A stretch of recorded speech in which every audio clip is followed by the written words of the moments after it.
خالق الأرض والسماء شمس الضحى قدر الدجى كاف الورى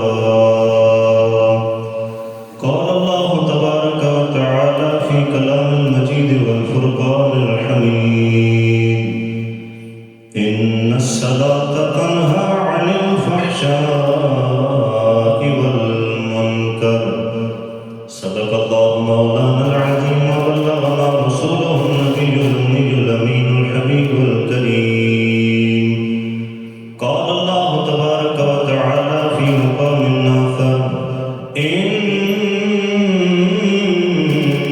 إن الله وملائكته يصلون على النبي يا أيها الذين آمنوا صلوا عليه وسلموا تسليما اللهم صل على سيدنا ومولانا محمد وعلى آل سيدنا ومولانا محمد وبارك وسلم وصل عليه الصلاة والسلام عليك يا سيدي يا رسول الله وعلى آلك وأصحابك يا سيدي يا حبيب الله الصلاة والسلام عليك يا سيدي يا إمام القبلتين وسيلتنا بالدارين وعلى آلك وأصحابك يا سيدي يا جد الحسن والحسين پڑھنے تے مان کرینا نا آکھی میں پڑھیا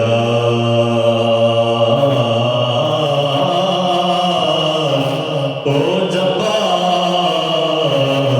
کار صداوے متا روڑ دے دودھ کڑیا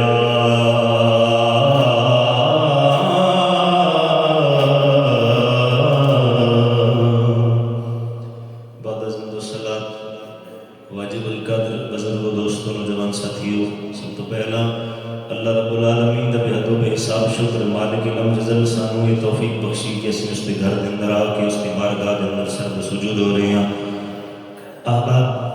نماز دی اہمیت و فضیلت دے حوالہ نال پچھلے جمعۃ المبارک دیتے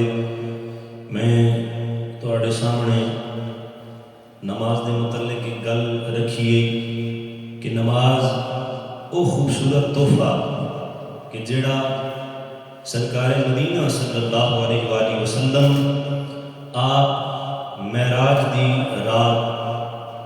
جس وقت عرش اولا دی سیر کر کے آپ واپس تشریف لے کے آئے اس وقت آپ نماز جیسا خوبصورت تحفہ لے کے آئے احباب توجہ کرے